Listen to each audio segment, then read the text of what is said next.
What's up, sons? It's Blind Red with Son of a Tech once again, and today we have exciting news from Mr. LOL and the proposal for the new proof of work algorithm for the Ironfish cryptocurrency aimed to be ASIC resistant and FPGA resistant. Let's get into it.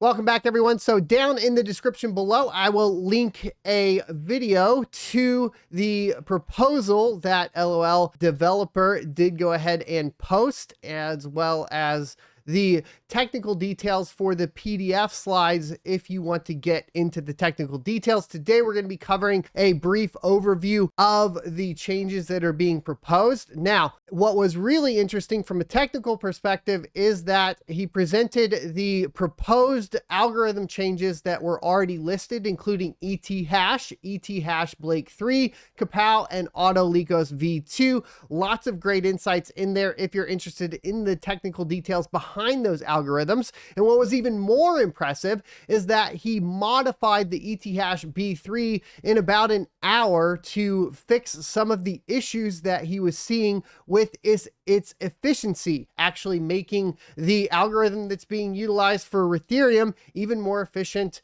and from a memory utilization perspective than it was in the past. Now, for the proposal itself, the design parameters were to be a good proof of work in the first place, so relying on proven concepts. Use the same interfaces as the current Blake 3 proof of work of Ironfish to make implementation easier for pool operators and miner developers. Maximize memory bandwidth utilized to basically prevent ASICs and FPGAs from being more efficient than GPUs on, of course, the network, as well as just make it more difficult to develop and more expensive to develop for that, among other things, as well as being efficient, and to reduce the usage of the compute core to be energy or dual mining friendly. And that is very good as well. That means that it is proposed to basically be able to mine something like Radiant along with Ironfish at the same time. Now, some of the design parameters here are going to have restrictions specifically surrounding GPUs,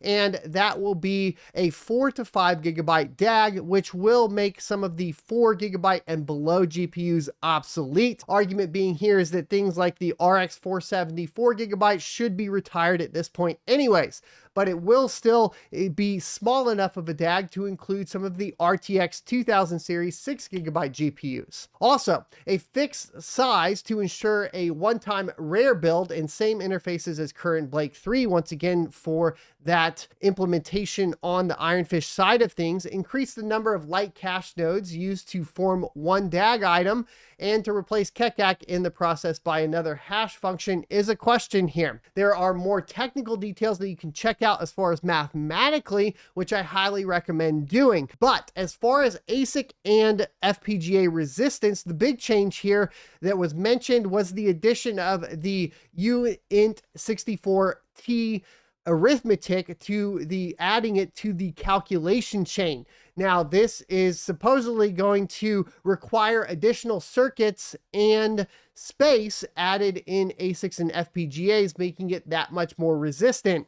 And this is because it can be assumed that the existing ETH ASICs do not have int32 multiply capabilities or only very weak software emulation because they are expensive but are not needed for Kekak, Blake 3, or FNV1. The coolest part about this is it has been tested. So the proposal algorithm has been tested and compared to the other proposed algorithm changes, with the RTX 3070 and 3070 Ti both being clocked at 1410 megahertz on the core and plus 2000 megahertz on the memory offset, totaling out on the RTX 3070 to 512 gigabytes per second of memory bandwidth, and on the RTX 3070 Ti to 672 gigabytes per of total bandwidth.